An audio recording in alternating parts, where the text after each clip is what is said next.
అదే RTV app వార్తల్ని క్షణాల్లో చదివే అవకాశం ఉంటుంది. ఒక న్యూస్ పేపర్, ఒక టెలివిజన్ ఛానల్ మీ చేతుల్లో ఎప్పుడూ ఉంటాయి. ఖానాపూర్ మండలంలోని పాతయల్లపూర్ విలేజ్లో జరుగుతున్న భూభారతి సదస్సుకి అటెండ్ అయిన ఒక రైతు అక్కడున్న తహసీల్దారు రెవెన్యూ సిబ్బందితోటి ఆర్గ్యుమెంట్ చేస్తూ ఉన్నప్పుడు ఆయన తహసీల్దారు పోలీస్ సిబ్బందికి అక్కడి నుంచి ఆయన పంపించేయమని చెప్పడం జరిగింది.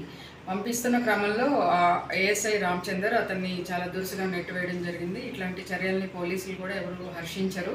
ముఖ్యంగా నిర్మల్ పోలీస్, మీ పోలీస్ అని మేము ఒక క్రమంగా ప్రజలకు దగ్గర అవుతూ ముందుకు వెళ్తున్న క్రమంలో ఇట్లాంటి చర్యలు అసలు నిర్మల్ పోలీసులు ఎట్టి పరిస్థితుల్లోనూ సహించేది లేదు. అలాగే మా జిల్లా ఇన్ఛార్జ్ మినిస్టర్ సీతక్క గారు కూడా ఈ విషయంలో ఆరా తీయడం జరిగింది. మా ఉన్నతాధికారులు కూడా క్రమశిక్షణ చర్యలు తీసుకోమని చెప్పడంతో మేము ఈ ఘటన మీద రిపోర్ట్ తయారు చేసి దీని మీద ఎంక్వైరీ చేసి బాసర రేంజ్ డిఐజీ గారికి ఇది క్రమశిక్షణ చర్యల కోసం సిఫారసు చేయడం జరిగింది.